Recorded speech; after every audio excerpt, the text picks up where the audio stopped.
మా నాన్నగారు 10 రూపాయలు 10 పైసలు కూడా ఇవ్వలేదురా. మంచి జన్మనిచ్చాడు మా నాన్నగారు. మద్రాసుకు వెళ్ళి వీధుల్లో అడుగు తిన్నాను రా. ఒక పూట కూడా భోజనం లేకుండా అడుగుతున్నాను రా.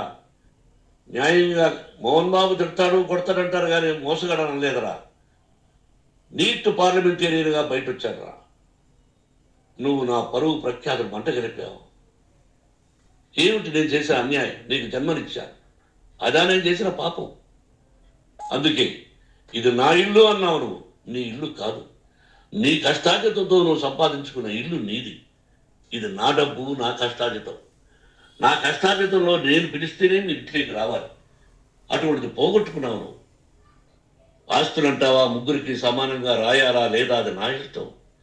ఆస్తులు ఇస్తానా, లేకపోతే గంగపాలు చేస్తానా, లేకపోతే ఎవరికైనా ధనధనమాన చేస్తానా, అది నాకు సంబంధించిందిరా.